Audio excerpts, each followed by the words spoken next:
অনেক প্রবাসী ভাইয়েরা আছেন দুপুরবেলা ভাত খায় না, ভাতের টাকাটা রেখে দেয় পরিবারকে পাঠানোর জন্য। অনেক ভাইয়েরা আছেন ভাত না খেয়ে কোনো রকম একটা বন একটু পানি দিয়ে পেটটাকে লোড করে আবার কাজের মধ্যে লেগে যায়। ওই বাবাকে প্রশ্ন করেন, ওই ভাইকে প্রশ্ন করেন, কেন এত ওভার পরিশ্রম করছেন? প্রত্যেকটা পুরুষ উত্তর দিবে, আমার জন্য নয়, আমার একজনের পরিশ্রমে যে 5 জনের পেট ভরছে তাদের জন্য। সুবহানাল্লাহ। আমার একজনের ত্যাগের কারণে 5 জন যে শান্তিতে ঘুমানোর চেষ্টা আমি তাদের জন্য করছি। আমি একজন রোদে শুকাই বৃষ্টিতে ভিজি এই কারণে যাতে 5 জনের মাথার উপর একটা ছাদ দিতে পারি, শক্ত ছাদ।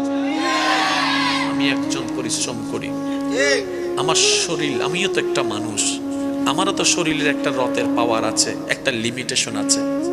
3 বস্তার উপর তো 4 বস্তা আমি আলগাতে পারি না। কিন্তু মহাজন বলেছে যে যত বস্তা নিয়ে যেতে পারবে তার ইনকামও তত বেশি। ওই দিন থেকে আমি 3-এর জায়গায় 4 নেওয়া শুরু করেছি। ওই লোডটা আমার কাঁধে হয়ে, কোমর হয়ে, পায়ে পড়তেছে।